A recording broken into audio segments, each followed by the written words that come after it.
You want to know? You want to know when the third act lost me? Go ahead. When they surrounded the limo, and this man got out the limo, and nobody saw it.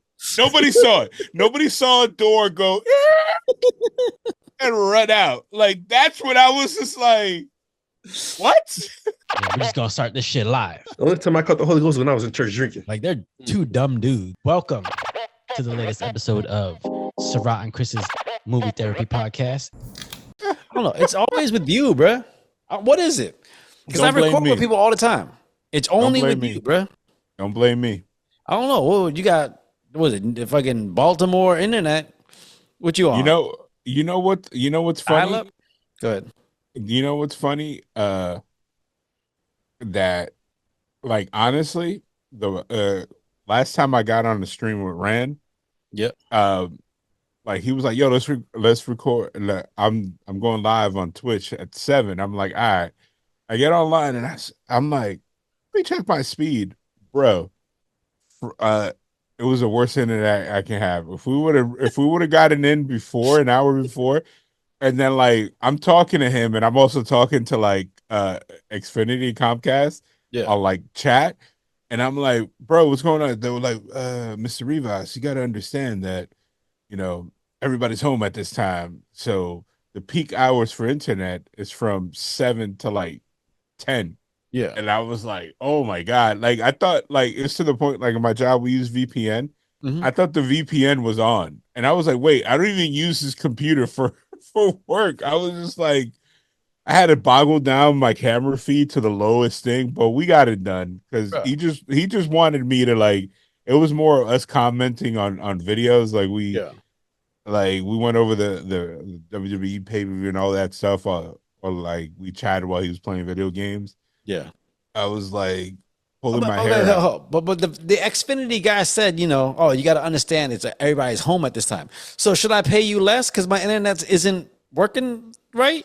I pay you for this certain amount to come through. He provided me a chart that I've never seen before that I just assumed was the case. He said that the highest, the most congested in a 10-block radius where my sector that the internet use comes from is concentrated the highest between 7 and 10 p.m. And I'm going to assume that's because kids are doing homework or people are like streaming stuff. Yeah. But like right now, I did a speed test before we even hopped on. Like my computer was on when I said, hey, let me hop on. Yeah. I have full 99.99 whatever megabits, like the full gig. But when I hopped on with Rand, it was at 50 down and 20 up. Like my phone has better internet than that. Like I was like, yo, what is this? That's like they running your internet through like a fucking vat of oil or some shit, just slowing it all down. I was just like, man. Bro, I'd be mad if, like this thing. I feel like if I pay for internet, you know, and I pay for a certain amount of, you know, kilobytes or whatever to go through a second, I should be getting that, right? Don't give me this thing about, oh, everybody's using it. Well, maybe your system needs to be better. Well, here's the thing. I know with Verizon, at least when they put in the Fios lines, I'm not sure if they have Fios over there where you're at, but Fios, they use a different cabling system where there's no congestion. Yeah. However, Xfinity, which uses existing coaxial cable connections, there is a two-way traffic. So it's kind of like if everybody in your neighborhood right now turns on their faucet, your water pressure will dip. Yeah. So their whole thing, and it says it and I looked at it because I went through, I'm a weirdo. I go and read stuff. I looked through my service agreement and it says that the promised speeds are established on non-peak. Oh, like you know what I mean? Like it would, if I was just like working, it wouldn't be a problem. But the fact that I'm transmitting and receiving video and have a connection or recording something, it was the worst. And then this computer decided to update my Steam games. So I had to keep stopping it every time. Like every 5 minutes, it was like, "Hey, I'm gonna start updating your Steam games," and I'm like, "Bro, stop!" Because it was killing my connection on my end at that point. Bro, that's the worst. When you go getting ready to do something and you're like, oh, you get that notification, like, oh, you're ready to update. I'm like, oh no, no, just snooze. Do that shit at like 2 a.m. when there ain't nobody Yeah. on. Yeah. So, but yeah, hopefully we get through a very chill, very relaxed stream here. Well, with that being said, welcome to the latest episode of Sarat and Chris's Movie Therapy Podcast. It's your boy Sarat, aka Makazi. And it's your boy Marcos, the guest that never leaves. I'm like the guy that came over for a night and then he's still here. Now you like the dude on the couch and half baked? Yeah, That's you. I'm just there. I'm just there. Someday, Mikazu will say my name after. No, we'll make a graphic, have all three of us on there. But anyway, before we get started, thank you all for following us on the socials. If you haven't, please follow us again or now on Instagram and YouTube and wherever you get your podcasts. Thank you for listening to us and tell your friends about us because we try to grow. You know? Yeah, and apparently we got TikTok in the works. Yeah, no, there is a TikTok in the works. They got one video up. One video, but I got like 35 or 40 in my tablet getting ready to put up on there. Just, Let's make sure we get it up there before it gets banned. And you, I know, right? Shit. I need to bring back MySpace. Actually, MySpace is still there. I think Justin Timberlake owns it. yeah, it's like you know what? Let's have a push. Let's all move back to MySpace. Right. Well, so my favorite thing about MySpace was you could customize the music that was on there, customize the background. Everybody thought they were a programmer because they could change a HTML. Have SpongeBob there with some like guns or something, or like everybody thought they were a programmer. Dude, when I used to go on like Angel Fire and that just a drag and drop, just grab the little codes and put them in there, and you get your title to just move around the screen and shit like that. Right. Yeah. I mean, speaking of being trapped by the internet, that's kind of the theme that we got going on with this movie. Not the internet, trapped. We got it says horror. The movie's under horror, but it's not really a horror. It's more a psychological thriller, right? Yeah. Yeah. And then the funny thing is they purposely are using Night Shyamalan, but M. Night produced it. Who directed it? His daughter did. I thought it said no. I'm sorry. It says written and directed by. Sorry, he directed it, but it was I think his associate director was his daughter, who also played the pop star in the movie. Yeah, yeah. Who's also a singer. I have some questions about that. We'll get to that, when we talk about the movie. But the movie this week I picked. Right now, it is streaming on HBO Max, and as Marco says, it's also a Warner Brothers movie. Yeah, I saw it in the theater, sir. Okay. Oh, okay, I'm just saying. Yeah. I'm lying. I didn't see it in the I would have. I remember I saw it before. I remember the trailer, and it did have me interested. I would have went and saw it in theater. Just because, after the last movies he had was like Split, and they had that movie Old. Like he has, he's kind of been going back to his roots. M. Night Shyamalan been going back to his roots. So, this movie kind of had me interested. I liked the idea behind it. I don't know about the execution, but yeah, like he could have done a little bit better, short up the plot a little bit. There was some common sense things that I was like, yeah. But what do you expect? It's a $30 million budget movie, which nowadays is like an indie film to certain people. Yeah, like it did. For some people, that's just the star. For some movies, that's just the star. Yeah, but I love a good Josh Hartnett. Yeah, evil turn / starring vehicle for him. That guy should always keep working. Did you see his episode of Black Mirror? Yes. With him and Aaron Paul? Yes. I like that. That's why I was saying he needs to be the bad guy all the time. Well, do you have a favorite Josh Hartnett movie? I love Josh Hartnett. I have one of my favorite is Lucky Number 7.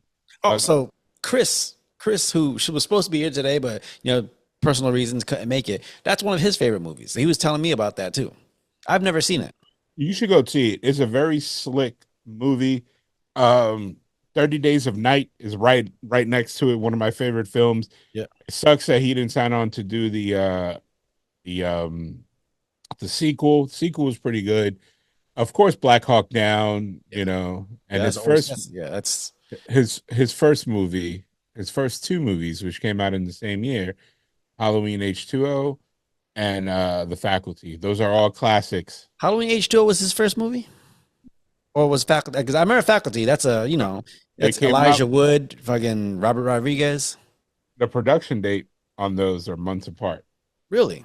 Yes. So Shit. Okay. H2O was his first movie, even though a lot of people remember him from The Faculty first, and then Yeah. H2O, which in itself was a It's weird, amazing movie. Well, it's always interesting to me when you see like what an actor or actress's first movie is. Like Orlando Bloom comes right out of acting school, first movie, Lord of the Rings.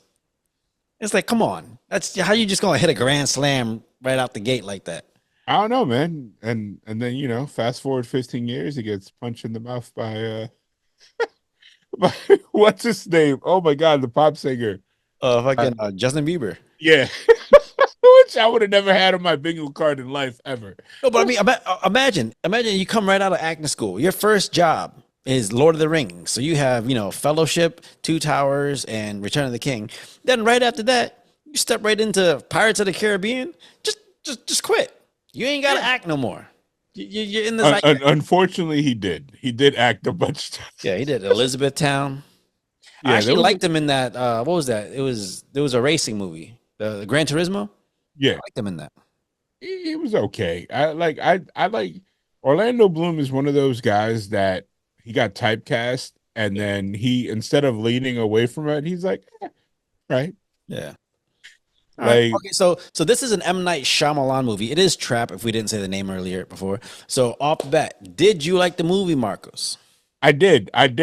Could it have been better? Yes, but I did enjoy it. All right, Now, what did you enjoy most about it? I like the premise. I like the setup. I like they did a lot of cool stuff with the funky camera angles that they used. Yep. I like the 2/3 of the movie. Amazing. When they were in the arena, all the stuff that he did, it gave you a lot of tension Yep. as an individual watching. Mhm. And then I enjoy the side characters that they had, the merch guy. That was cool. There was so many parts that I'm like, oh man, either he's gonna kill somebody, or it's like you're like, oh, he's gonna get caught. Like when he was in the back, like trying to get information, and then he acted like he was switching out the coffee. Like Yeah. that scene right there, like he was ballsy for do that, his character. But then the third act could have been a little bit, if they buttoned it up a little bit better. And like I know they were trying to go for the shock value for certain things, but some of the logic did not play well. So I find this interesting because I liked the last third of the movie more than the first 2/3. I actually thought once that happens, once they actually leave the arena, I actually thought that's when it got really interesting. And I thought that's when the acting actually got a little better. Because in the first 2/3 of the movie, I don't know if it's the acting or the script. A little spotty. It was some stuff. But, Shyamalan likes to actually create, I guess there's a specific tone and a specific feel to his movies. And because that through line kind of goes through all of his movies, I can kind of write it off to like, maybe that's just his style. I just like it was cool. I say, the third act was okay. I just didn't like how the whole movie shifted, and they made you suspend like a lot of like logic out the door. Like I don't number know. one, I thought it was good. I thought you want to know you want to know when the third act lost me? Go ahead. When they surrounded the limo, and this man got out the limo, and nobody saw it. Nobody saw it. Nobody saw a door go and run out. Like that's when I was just like, what? You didn't. So it didn't throw you off when this man escaped the house, took out a SWAT team member, switched clothes, and then snuck into a limo in front of everyone, and then nobody. No, but like even then, I was like, all right, I know they had to keep the plot moving. Yeah. Like I was like, he could have had like trap doors and everything, and then this man, so that he opens a limo door. The limo was surrounded all around, and apparently the fans are like, "Oh, cool." You got a the shirt guy on. like just that guy's driving a handcuffed pop star. That's fine. Like, let's I get, excuse me, let this man out. And they like let him out, and then they just kept like yeah. slapping the limo. And everybody filming, so they should Yeah. have seen them. Yeah, yeah, and I get it, man. Like this, that's I feel like that happens a lot with Shyamalan movies where the premise is good. There's just like you said, leaps in logic and little things that happen that pull you out of the movie. It's just like even like, how's it going? I'm good. All right, let's keep going. It's like the way he writes dialogue sometimes. It's so rudimentary Yeah. that I'm just like maybe you'd be better if someone else wrote the script. And then there was certain parts like the mother of the best friend. I've never wanted to punch a character so much. Like, what is wrong with this lady? like, Oh shit. Yeah. She was very and then forceful about trying to get the kids to hang out. it was like I thought it was gonna like circle back to something. No, it was just she's an asshole. Yeah, well, she's an asshole, but then you see the daughter's an asshole too because she's pissed Yeah. off that the other girl's on stage. So she throws the fucking drink at her mom. She's like, "Have fun," and starts dancing. And then it's like this whole plot subplot just to pay off the whole drink in the in the Yeah, face and everything. yeah. It's like It was like small little tiny hitches of like of humor in there. I don't know if it was done on purpose. You know what, one part that made me laugh when I was watching this on the plane. You know what made me laugh out loud where I think I might have, disturbed the person asleep next to me is when they went to go get the box of shirts and he took the box down. He goes, "Oh, well, you're strong." I was like, "What? You're not 10 years old, bro." What the fuck? and then the thing that also was like upon rewatching it that I was like, yo, what the hell? Was when he pushed the drunk girl and nobody saw. Nobody saw. All right. So essentially, hold on. So essentially, the story of this movie is, Josh Hartnett is taking his daughter to a concert for a pop star that she loves. And they put on this special concert last minute. Turns out the concert is actually a trap, and then there's a serial killer out loose, and they found out that he might be showing up to this concert. So, You want to know something crazy? what This movie is based on a true story. is it? Yes. Like the premise of the movie is based on a true story, and I wanted to talk to you about that. I didn't know that. That actually makes it a little more interesting. I want to know if it was just as nutty as this movie because that's like in Pain and Gain. At parts where like when The Rock is grilling the dude's hand, it says, "Remember, this actually happened." Like I didn't know it was gonna be something like that.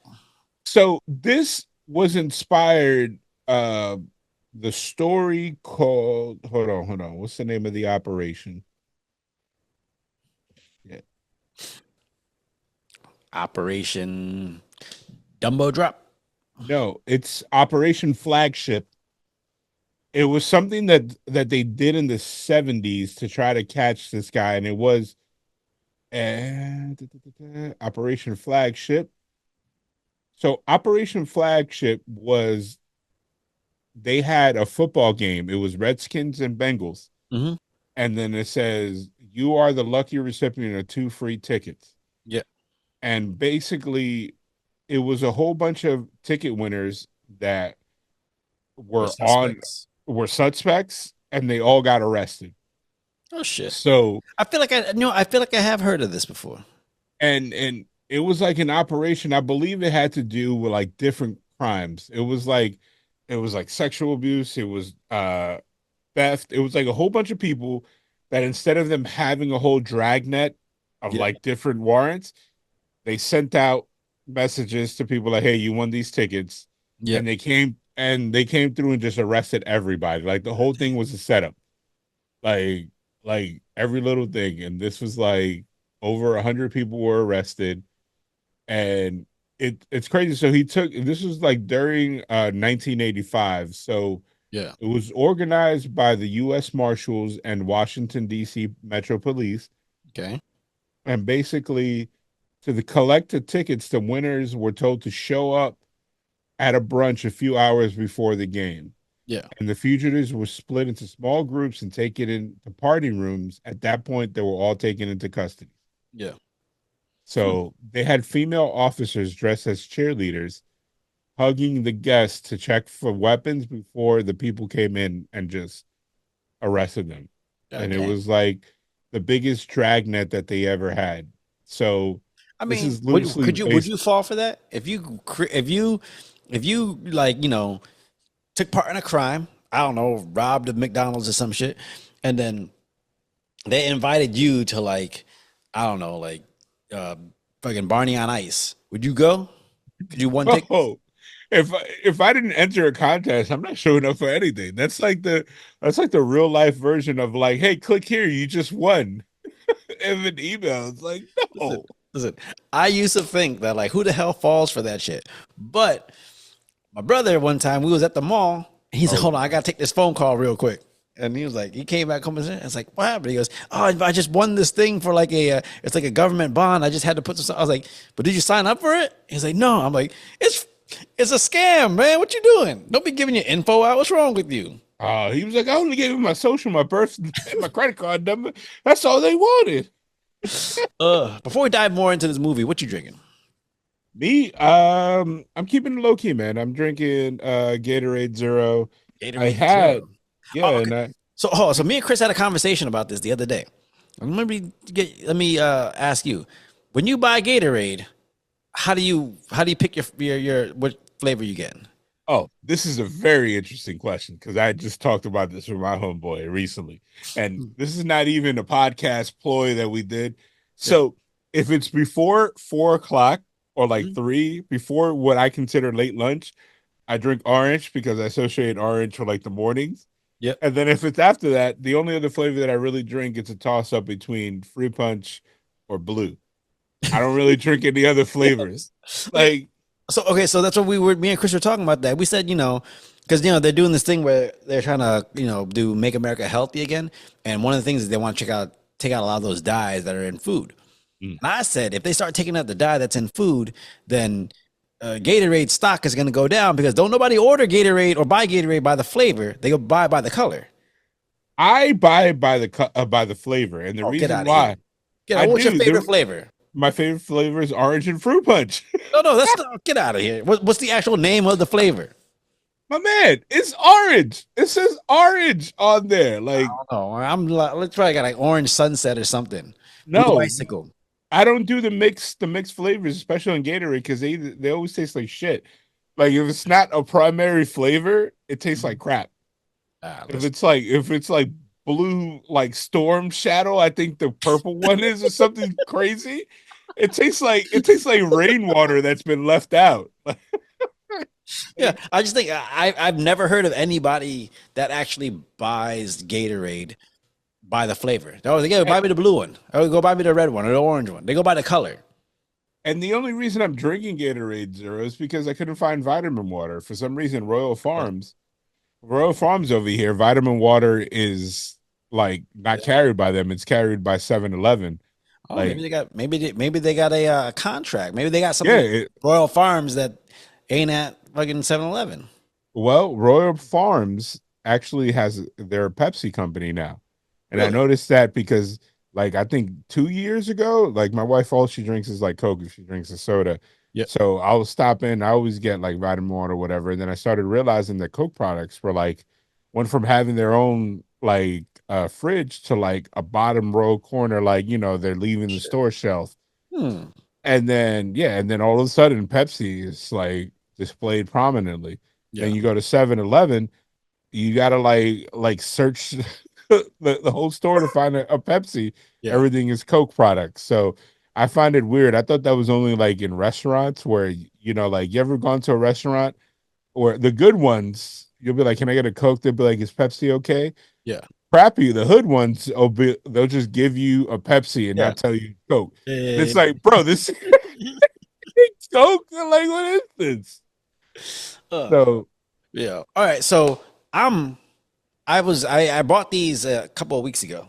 But I've been dabbling into like some non-alcoholic beer because I've been trying to just dial back on the alcohol and shit like that. And Tom Holland has his own brand Huh. called Bureau. And so this week I'm gonna try the noon wheat. Oh, I like that. I like that. I Yeah, might check that out. yeah. I'll It's put that a, on the. the his hazy IPA, the Edge hazy Mhm. IPA one. I think I'm all out. That one's actually been my favorite so far, but I haven't tasted this flavor yet. So So everything that he puts out is non-alcoholic. Is it because when he probably did it, he was underage or something, or he just doesn't like alcohol? no, I guess he had been drinking a lot, and he had like, I guess he had just realized he had been drinking more than he should. Tom Holland, the guy that's like 14 years. Well, I mean, when he first signed on to Spider-Man, he was 18.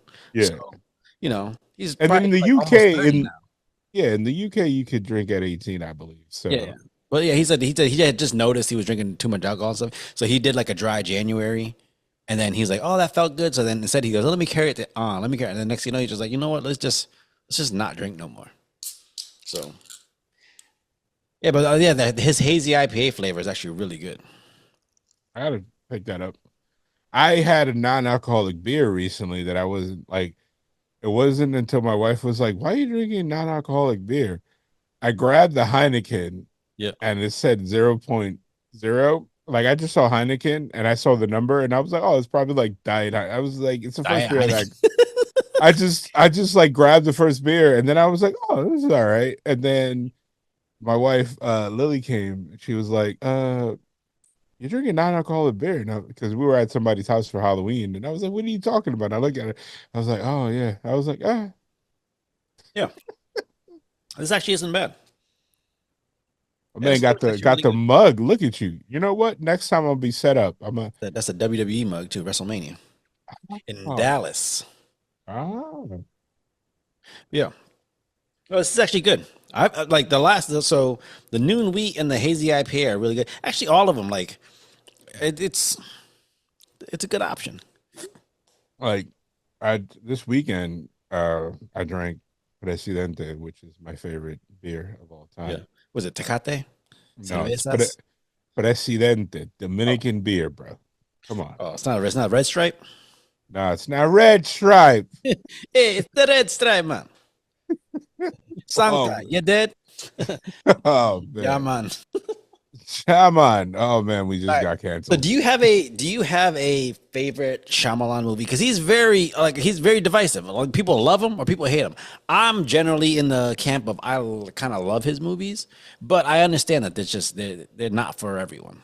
I love his movies, but there was a movie in particular that there's a couple that, of course, the one that we all know him from, um, from the famous quote, "I see dead people," blah blah I thought you were blah. talking about After Earth with Will Smith and Jaden. Actually, I haven't seen that, which I feel terrible because I should see that, but I heard so much bad shit about that. I saw it. I saw it for free. It was okay. It was a vehicle. It's like I believe M. Night Shyamalan understand. He's all down for putting your kids in the spotlight.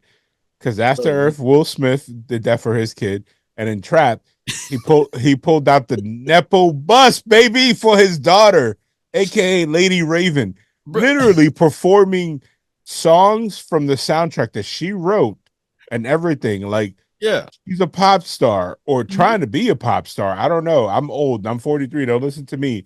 Yeah. I don't know if her music is good or not. So I Yeah. I just mean, I saw, yeah, when I saw that, noticed that she was in there, I was like, oh, did he make this movie because he had a daughter that sang? I was like, let's make a movie for her. that's what the critics are saying. They were like, Trap would have been good if it didn't turn into a nepo Yeah. a nepo movie. And I was like, oh man. But to answer your question, my top favorite movies are The Sixth Sense and Split. However, I hate with a passion The Happening. The Happening, I sat through that movie. I got progressively angrier and angrier. I should have known what I was in for when they gave us Mark Wahlberg. Say hello to your mother for me as a scientist. That's when I was just like, oh, we're in trouble. No, that's like Mark Wahlberg in the Transformers the last night. Yes. In It's order to like, make it bro, smart, my man put on some glasses. Now he's it's smart. like, hey, like, bro. I think I I kind of love Signs. That's one of my favorite ones. I And I actually really liked what is it, The Village? mhm. I like The Village. I like Signs. Signs. Thank you for reminding me. That's top tier. Yeah, yeah, yeah. That actually The only scared issue me. was what's up, Signs scared me when bro? they When he finally showed the aliens, and I was like, no, bro, when he's trying to chase him down in the cornfield, and yeah, he drops his flashlight when he pops it open, you see that knee turn back into the cornfield, yeah. bruh. But you aliens come that can't take water, but you come to a planet that's 97% water. That's called poor planning, sir. And it's same thing with this movie. It's just there was again, like you said before, leaps in logic that kind of pulled you out where you're like, I don't know, like there's just no pop star is gonna do what this pop star did. I'm sorry, you're not gonna steal the man's phone and go into his bathroom. Yeah, and then it borrowed. I don't know. There's a Korean movie that I forgot the name of it. That I was. It's on my list to watch. I would have to check it. I have like a saved list on like my server of movies that I want to watch. Yeah. And the premise of that movie is a Korean pop star. Mm-hmm. It's like a socialite, a social media influencer. She gets into a SUV thinking that it's her car, and it's a guy that's kidnapping her, that's killing her. And he was like, get on live, tell your fans to cash at me or send me money to this account. Yeah. And then if we don't reach, I think it was like a million or 10 million or something crazy like that, I'm gonna kill you. So that kind of reminded me of that because I read the plot of that, and then the fact that they use this as a thing, Yeah. like I don't know, man. Wouldn't they be able to track the fucking Cash App to whoever owns it? this is a Korean movie, bro. It's probably some international stuff, Yeah. like so. Korean Trap movies, when Korean movies are usually really good, especially with that like the out of the box like suspense movies. Like yeah, to this day, one of my favorite movies is Memories of Murder. Oh, so fucking good, bro. You I need to gotta watch check that it shit. out. I gotta check it out. Yeah. But when she started But it's 2 reaching p.m. out, What you yawning for? hey, bro, Sugar I've been crash? up. I've been up. Nah, I haven't actually had sugar today. Sugar free, baby. Sugar Okay. free. Okay. No, like when she started doing that, first of all, the fact that she didn't freak out when he revealed everything to her and was Yeah. like, yo, we walk into your car. Like, I don't understand why he didn't say, hey, leave me here, Yeah. and then you get in a car and go. Yeah. Yeah. Like this whole take me to my house. Like he would have had a like I don't understand like Well, why he rode with her. remember, he didn't. No, he wanted her to drop her off, him and the daughter off on the corner, and she said, "Hey, I want to go visit your house." I'm sorry, ain't no pop star who's got no connection to you is gonna be like, "I'm gonna try to solve this case right now," Yeah. like that. No, my thing, I think it would have been a better movie because again, if it wasn't a Nepo movie, Yeah, it would have been a better movie if right when she was like, "Hey," I would have been like, "Hey, I'm sorry, we got stuff to do," and then I would have told my daughter, "Let's go," and hopped out the car, got in the van, and then honestly, I would have dropped the kid because they would have not known who he was. yeah, He would have had like 30 minutes to like get away because she barely got his name. You mhm, know what I mean? And the police are not that quick. They didn't know who he was. So he could have gone into a bug out bag like he did when he eluded the SWAT team and just yeah, disappeared. yeah. But I mean, whole I think if he had gotten out the car with the daughter, get out the car, whatever, and as soon as he gets out, she calls the fucking the what is it called? What is it? The profiler. But hey, I'm with the guy. I know where he's at. This is where I'm at. Come here now. And now it just turns kind of a chase. And now you're trying to elude them or get out of the way, like from the chase. I think at that point he knew like his life was over. Yeah, Like not saying that he's gonna die. He knew that whatever life that he tried to have was gonna be destroyed. yeah, I would have, all jokes aside, would have been like, hey, you know what? I'm feeling sick, quote unquote. Like when she was like, let's go to my house, I was like, yeah, can we hop out the limo? And then just started running. Yeah. Because I would have left my daughter. Because, bro, no matter what, you're not seeing your family. Mm-hmm. You know what I mean? And Yeah. then, like, he looked like he was smart enough to have, like, plans of escape or whatever. Mm-hmm. But there's a couple things. His decision to come back and kill his wife, not necessary. But it wasn't. But I liked it because I liked the reveal that the trap. It wasn't just because it was the cops finding out who he was. Like no, Yeah, because he wasn't careless. this is where the tip came from. I like that reveal.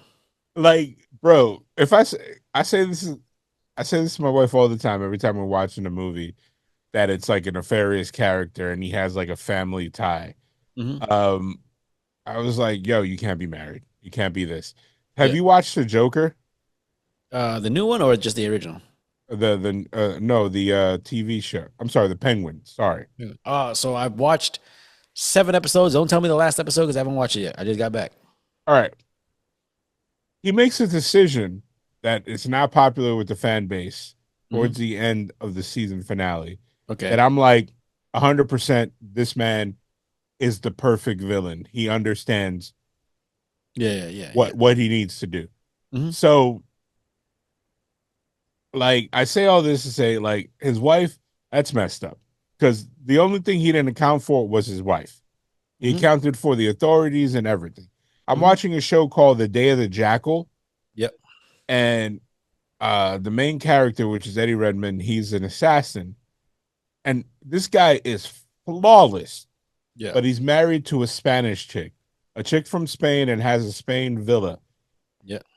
Like, as he's completely perfect in everything else, his wife, egged on by her mother, because he's in and out of the house. Mind you, they live in this villa that is amazing. Yep. That he's taking care of the bills of the whole family, and they're like, the mom just says something that I'm like, oh man, like I can see it. Like, as a Hispanic, like if my mom will say that to like my sister, Yep. my sister will flip out. Like she's like carrying the baby, the grandmother, and she's like, oh, where do you think he's going off to? We're like, to work. He's like, oh, you think he's going to work? And then that like explodes a bomb in her mind that leads her to like discover that he has a safe, and she has her idiot brother like crack open a safe room that he has. Yeah. And it's like she didn't need to do all this. Like this man already has a lot of shit to go on. Now he got to sit there and account for his nosy wife. Yeah. Who calls him, and he had to bullshit her. He's like, she's like, where you at? And he's like, oh, I'm in Paris. He wasn't in Paris. And then she's like, I'm gonna go to Paris. We got to talk about this. And then this man has to leave where he's at to go to Paris and act like he's been there.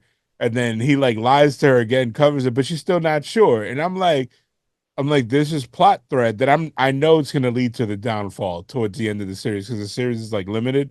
On episode 5, I think they're doing 10. Yep. And I'm like, shit like this is like, man, like one of the guys in the show tells him, because he's like perplexed about what to do about the situation, because although he knows he was able to lie, he sees his house has cameras all over that they don't see, because he's a freaking assassin. He's hearing them talk, and she's like, I still don't trust him. And she's like asking the brother. She didn't say that she like found the room. She's asking the brother to fix it to make it look like they never discovered it.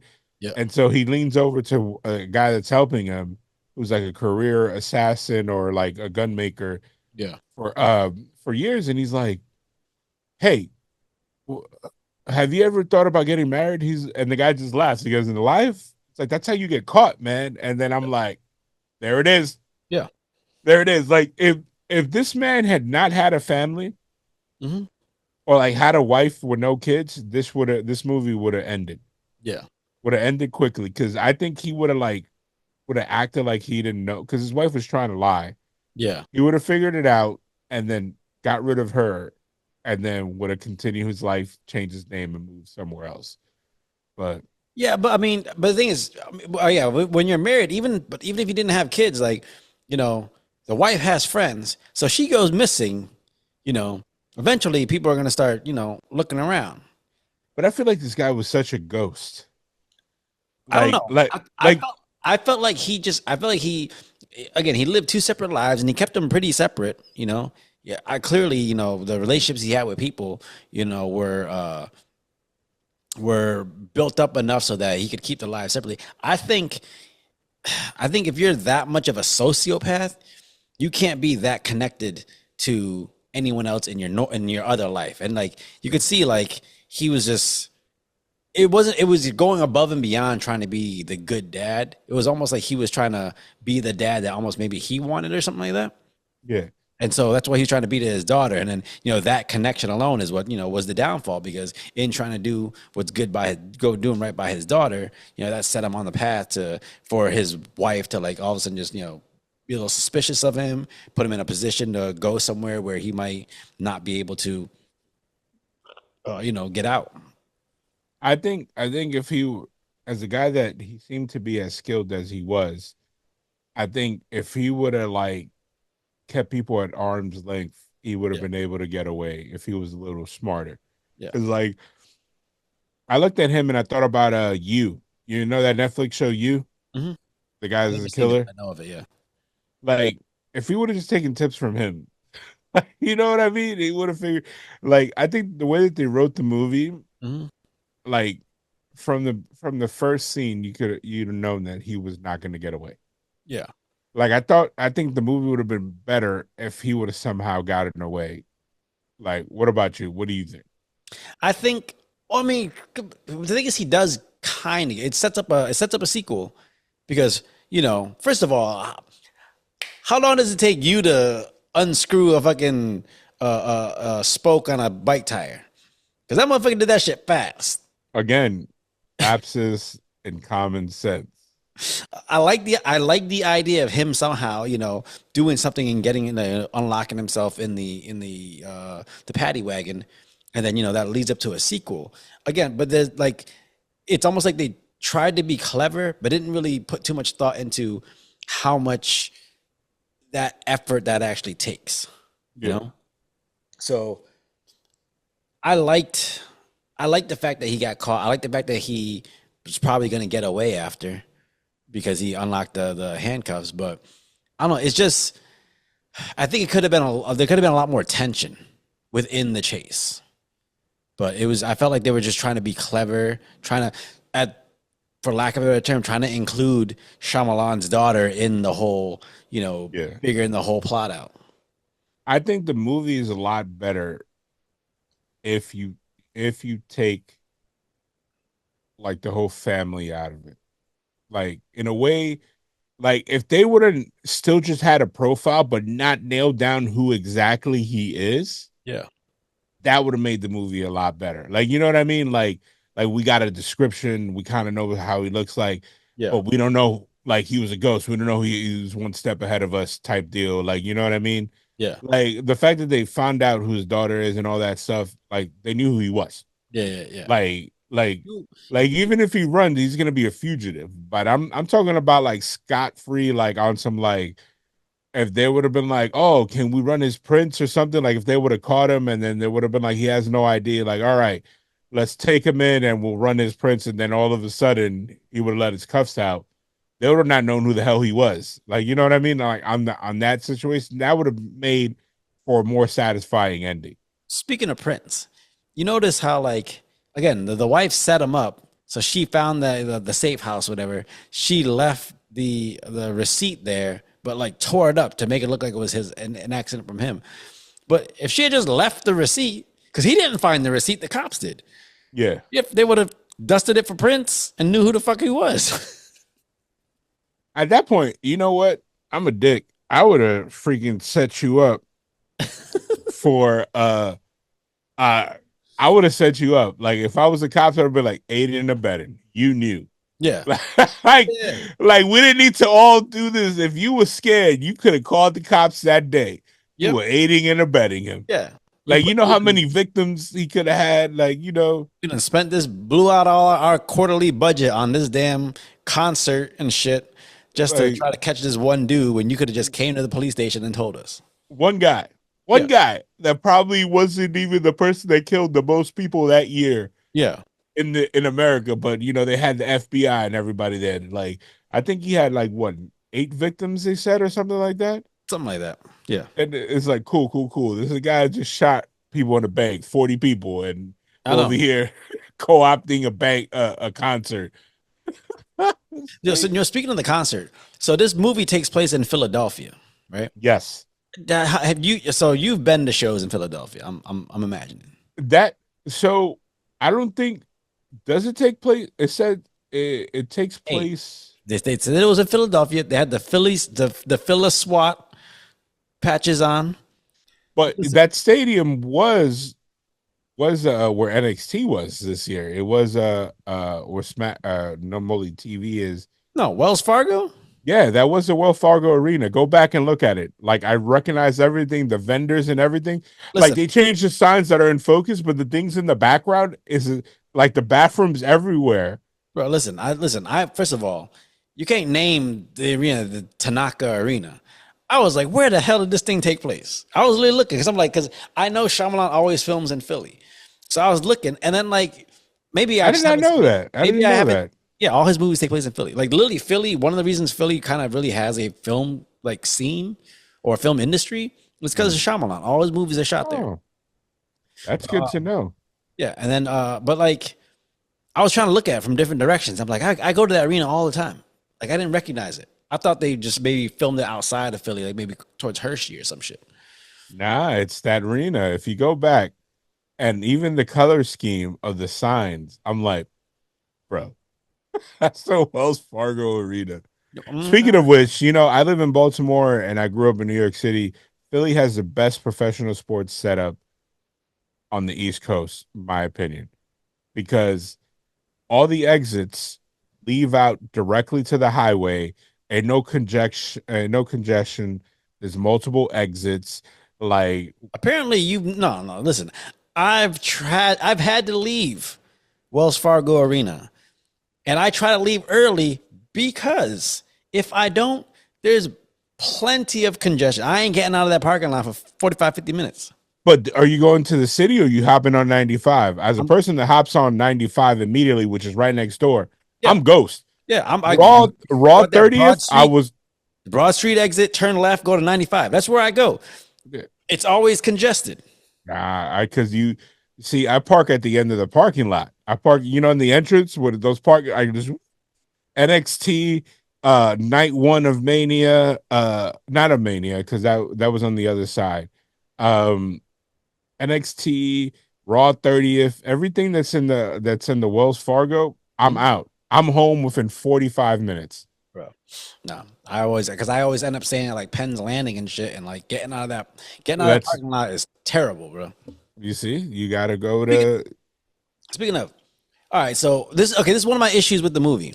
It okay. felt like they were trying to like maybe not the maybe it was the production designer, whoever set up the scenes or whatever. It felt like they ain't never been to a concert in their life. Oh yeah, like Because so, while the concert's going on, there ain't that much people in the fucking concourse. Sorry.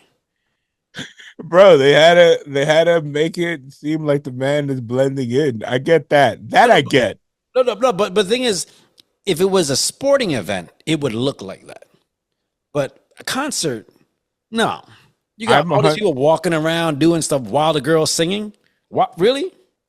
I wonder whose concert they filmed this time because they filmed Lady it. Raven, the next pop star, half No, Indian, half American, writes her own no. songs. You're right. You're right. You know what the front of the stadium was? What? It was filmed in Wells Fargo, but the front of the stadium is Rogers Center in Oh, Toronto. Toronto. Okay. Yeah, because I remember looking because there's a specific hill near Wells Fargo where we park where I'm like, if we were because when they were looking down at her getting out of the buses, I'm like, that's not at Wells Fargo. Like Yeah. I know that parking lot where the loading dock is. I'm trying to see. Yeah, but no, like I think again with the way they set up the concert, it felt like they try to make it look acted, but it didn't feel real. Just like with the dialogue, again, Shyamalan has a specific type of like cadence to his dialogue and feel like it never really feels authentic. And I don't know if he does it on purpose or if that's just the way he doesn't know how to write good dialogue good. Because he did that shit with The Last Airbender. Oh, you brought up that trash? Oh, look at bro. Aang, Katara, Sokka. I have to tell you something. What is it? We have to go to the Earth Kingdom. Okay, let's go. Like, that's what the dialogue sounded like. It's a classic. That and guys, if you trust this podcast, go and see The Last Airbender and go see Dragon Ball. Oh, Evolution? Yes. Two greatest breakdancing. Two of the greatest film adaptations of anime ever made. Take it from Marcos. Bruh. You'll never regret it. Which one's worse? Which one's worse to you? The one that made a guy that's not Japanese be Japanese? No. Okay, first of all, we're gonna have a discussion about that because Goku's not Japanese. Well, he's drawn as a Japanese person. No, he's drawn as a Saiyan. I'm sorry, Japanese style anime, which makes his features look of Asian descent. Listen, okay, you watch Attack on Titan? Yes. Okay, those are European people, but it's drawn like Japanese. But those are clear. Eren Yeager, Armin. Yeah. Those are all. First of all, have you seen those live action movies? Yeah. Clearly not German. And the bodysuits that they what the hell is? No, but like no, because everybody always says, if you're doing an anime, then it's Japanese. But like, no, look at Naruto. Everybody's like, oh yeah, if you get sorry, I feel like a cokehead, but I think I got nose hairs or something.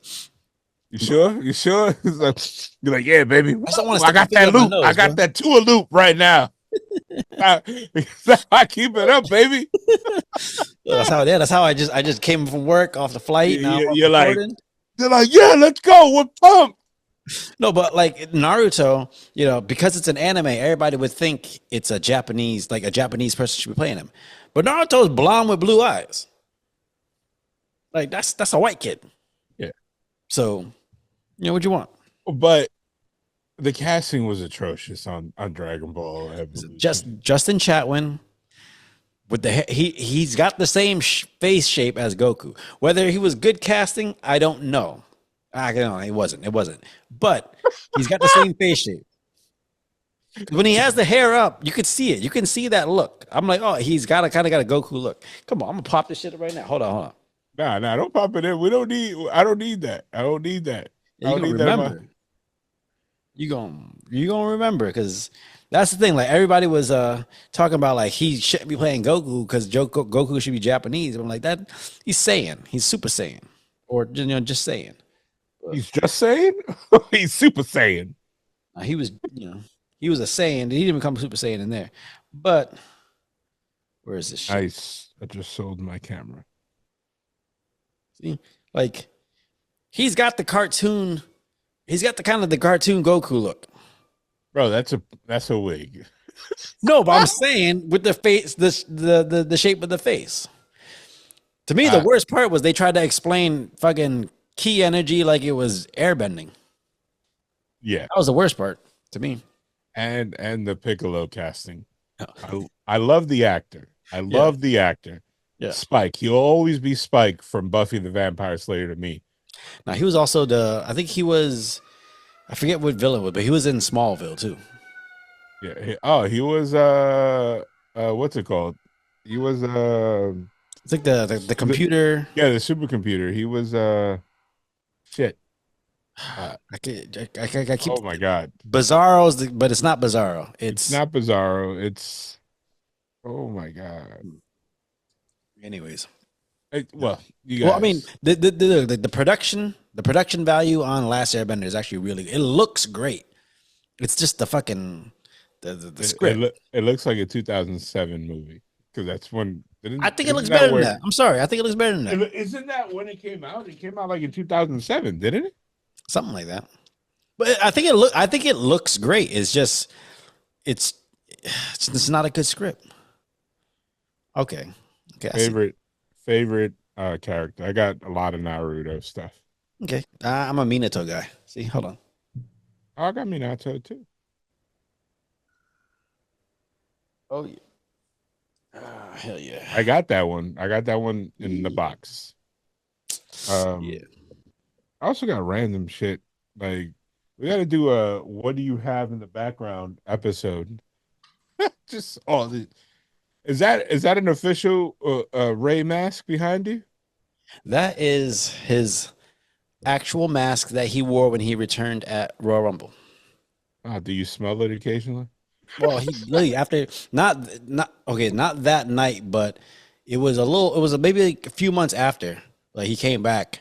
We were whatever. Things happen. But then he Yeah. came back after a match, popped it off, was like, here you go. And then after he did that, all the Lucha guys came up like, oh shit, what the fuck? I was like, yes, this is mine. And it's been in my glass case ever since. So I got something here that you probably ain't never seen. Watch it. Hold on. Yeah, but I'll edit all this shit out. This will be like a little side thing. But hold yeah. on. I don't know. I ain't have, get some rubber gloves, some ointment, slide it in. What? Okay, Diddy. All right. But okay, so where would you put Trap as far as Shyamalan movies? I honestly, it'll be top five. Really? Top five, yeah, because you got to think about look at the list that he has, right? Let's go back to the list because I have the list up here. I think you forget some gems. Okay, so number one, in my opinion, because it's the first and was probably one of the best well received, Sixth Sense. Okay, I'll give you that. Second one, in my opinion, they're interchangeable. It's going to be Signs or Split. Okay, so that's Mhm. three. That's three right there. Yeah. The next one after that is going to have to be what's it called? Not Split. It's going to be Unbreakable. Yep, that's got to be Unbreakable because it It's got opened to be the whole Unbreakable. universe. And then you could put Trap there. The only other movie I could see Trap knocking it down, and I like this movie a lot, was Knock at the Cabin. That movie was really good to me. Knock And at the then Cabin. Which is that? That's the one with Batista. Batista, Yeah, yeah, yeah, like old man Batista. I, yeah, I love when he looks like that in movies. yeah, It's a cool look for him. I don't like Slim Tista now, yeah, even though I, it's probably better on his body and everything. Now I'm happy for him, yeah, but aesthetically, I like old Batista. Like he said, apparently that role is what led him to slim down yeah. Because he was because up over 300 pounds. Like, yeah, yeah, but he was just like, yeah. and then the little glasses, and big guys with little glasses like that always like get me. He It's looks like hilarious. strong guy from X Yeah, Force. yeah, But no, and like okay. So at five, I'd have to put like either Village. Lady in the Water is interesting. I like Lady in the Water. I like Lady in the Water, but I didn't appreciate it more until after a second or third watch. Yeah. So What about Old? old was predictable. Okay. The Uh, Visit. The Visit's good though. it is. Yeah. The visit is good, but by far the bottom on the list is The Happening. Like You don't like I people being get, afraid of the wind? bro. I wonder how they were the extras. They were like, "Hey, just Just run. Just run. We're gonna take a fan. We're gonna blow this wheat.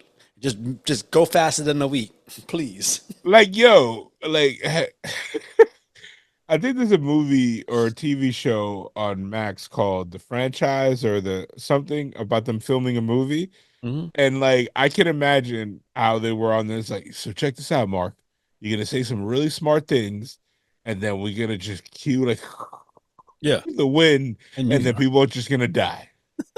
You gotta run. You gotta run. And I would be like, oh, I like the premise of that movie, as in like the plants are fighting back. yes, but that's awesome if it was an episode of The Mirror, or Black Mirror.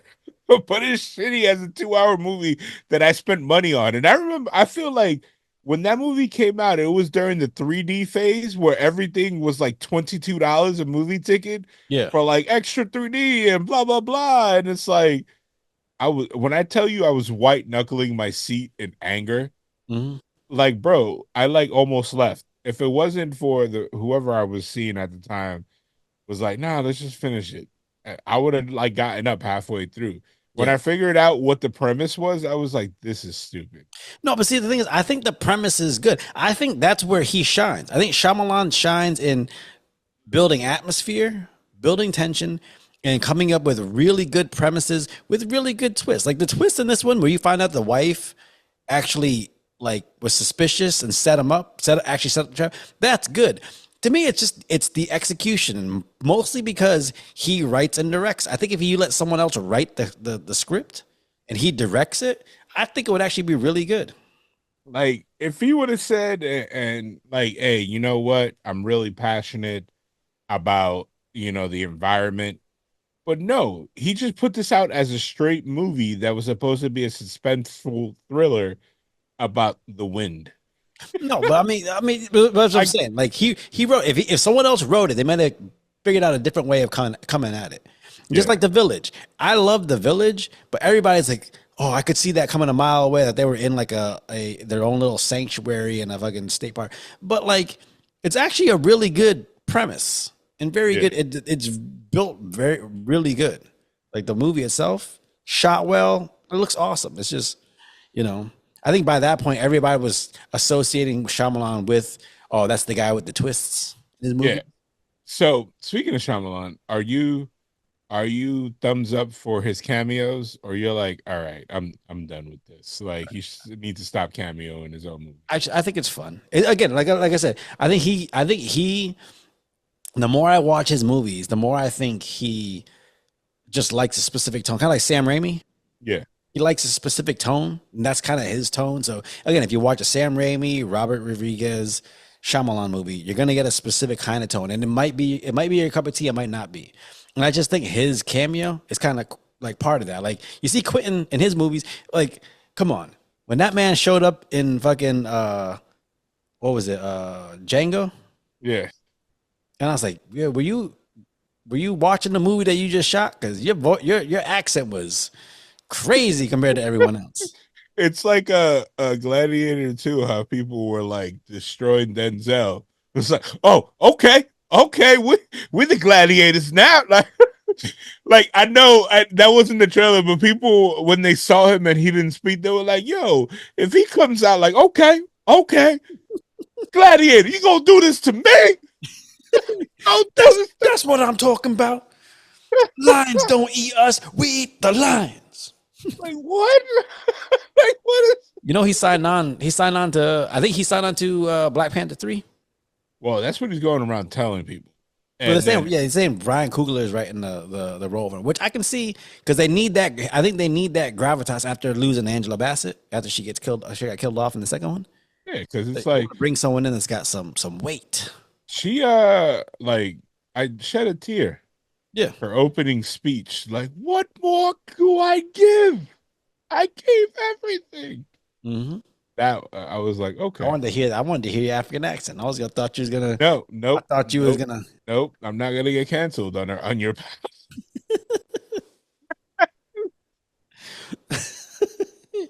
Like this guy's.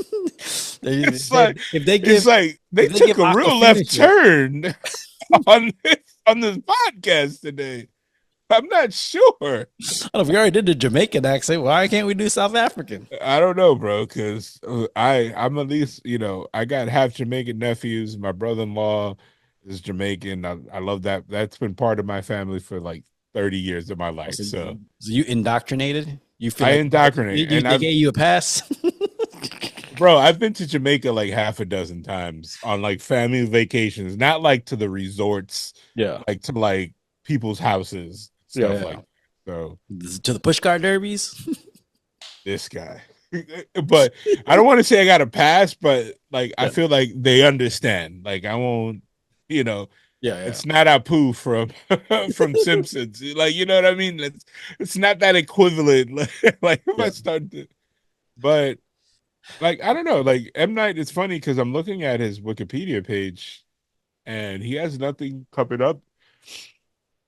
I don't know, because a lot of this stuff is all written and directed. So I think and I that's why I have a hard time giving his movies that hard of a time, because it's his vision.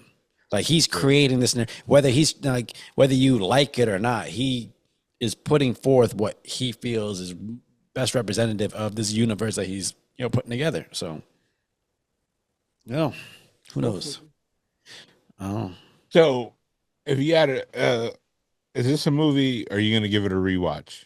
I might give it a rewatch just because I want to see. I might. It's gonna be hard. The only thing I don't like is one. I didn't like how much they focused on the concert. Yeah. Like it was a little too much. I mean, that was probably the budget breaker. So they're like, we're gonna use this goddamn concert as much Yeah. as we can. But I mean, just shoot in and around it. Like take place at the concert, but like he was shooting like a music video, and you didn't need For his kid. That's Yeah. what Lady Raven. You didn't need Albums Kid in Cudi. stores now, guys. You didn't need Kid Cudi as Mr. Thinker. And then why was he a dick? He was What was that choice for? Like that had nothing to do with the plot. he was a dick, and he was hitting on Josh Hartnett. Yeah, it's like the whole thing. What was it? He's like, I don't want this. Was it water or something that he told his assistant? I told you mineral, looking like Sephiroth and shit. Yeah, like what is? And then you had Russ doing he had the song with the daughter. So like it's the thing, like I think it was hey honey, you've been doing this singing stuff. Let's like make a video. No, we're not gonna make a video. We're gonna make a movie. Man, it's that weird turn like Hogan Knows Best when they kept pushing Brooke Hogan's Yeah. like music career. It's like, why are we following this? What is going on? I don't know. That's it. That's the only thing. If you allocate some of that time to more building the plot, building up the tension, I think you have a great movie. I say if they do a sequel, they got to bring back that kid's mom. I want her to be an annoyance yet again. I want the daughter to come back and be like and try to get her dad back. I thought here's the thing, and again, Did you think? Go ahead. Did you think his kids were in danger at any point? No, but when I first saw the trailer, and because M. Night is the what is it the twist guy, I was selfishly hoping that the daughter was the serial killer. And he was protecting her? Yes. Maybe that's a sequel thing.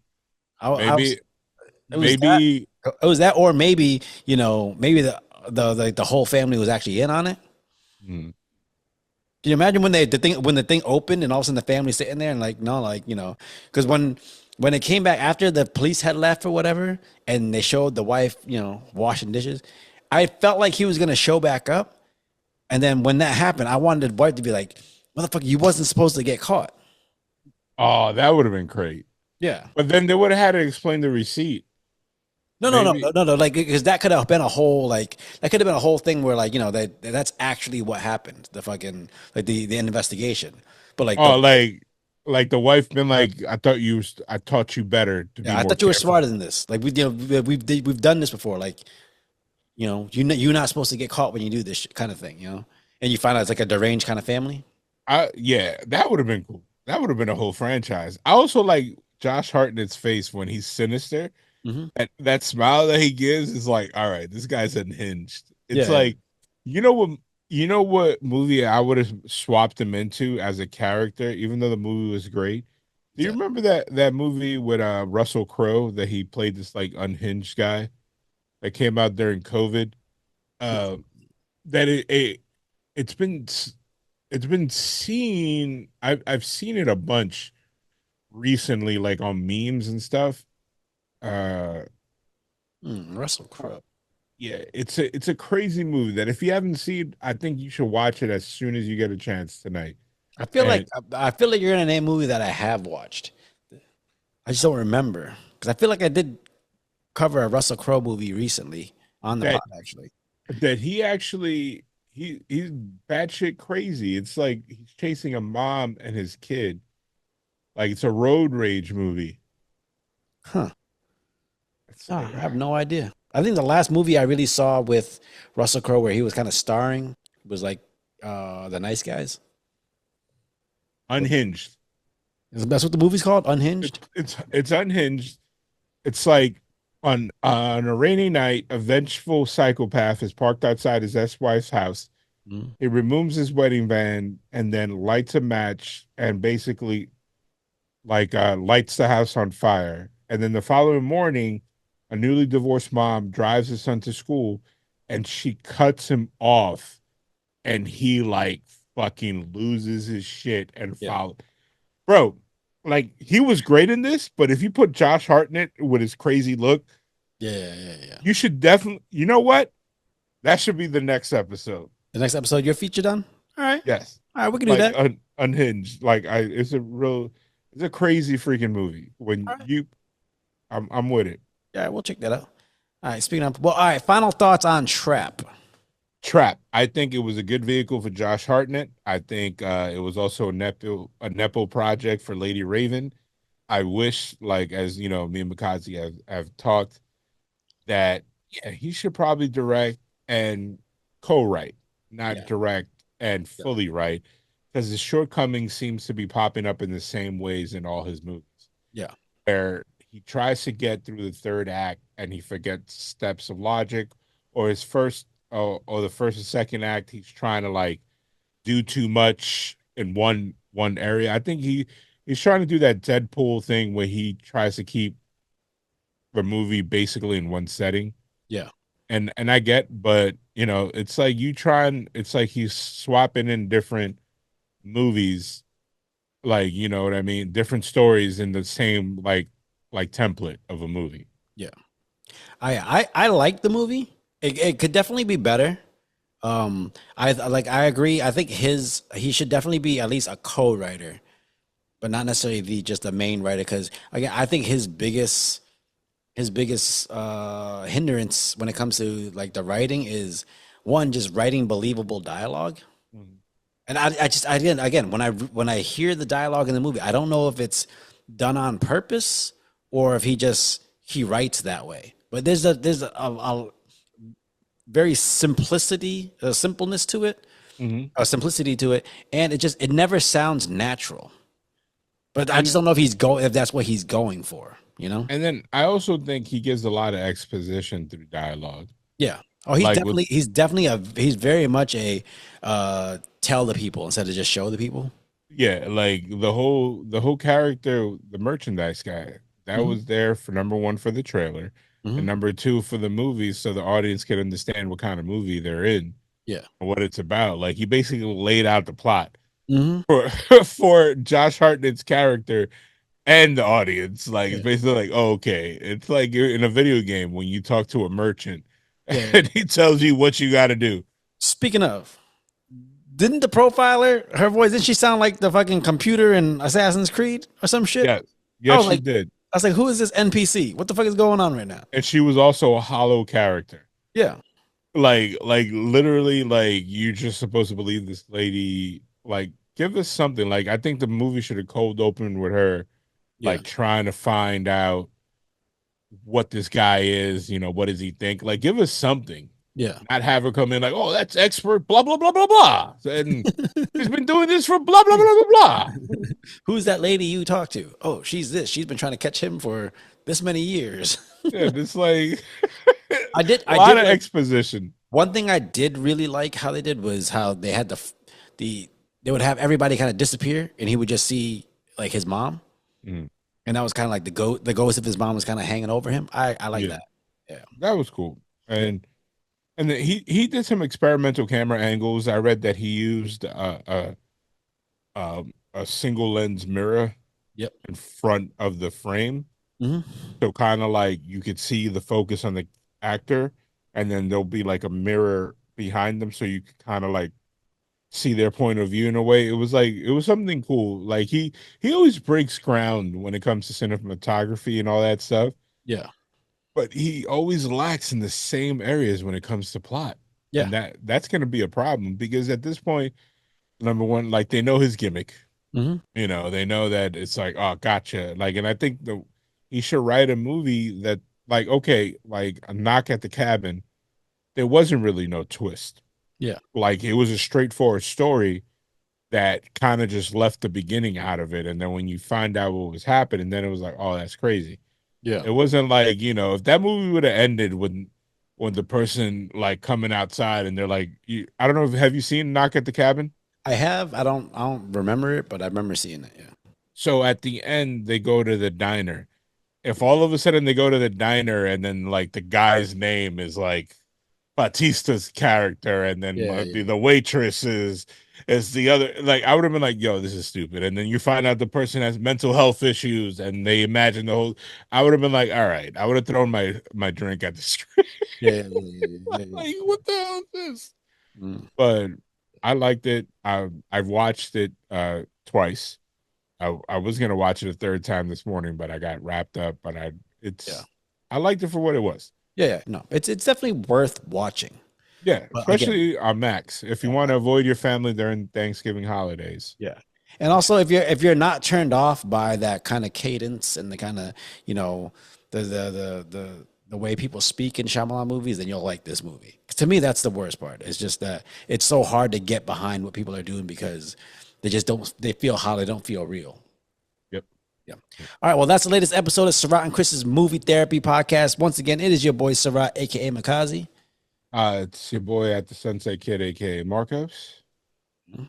I'll have you back again, brother. Thank you for coming back on. As always, you a cinema buff, cinephile. That's the only time you're gonna hear you and buff in the same word. Just wow.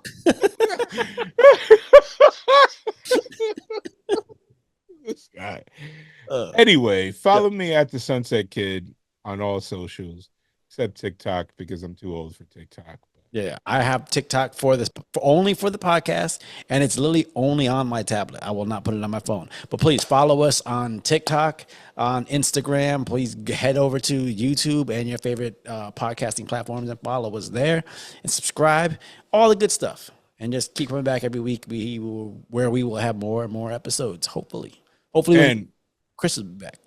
Hold on. And we had no technical issues on my end. Yeah. So we'll see. We'll see when I look back at the video. All right. All right, man. Peace. I'm a warrior.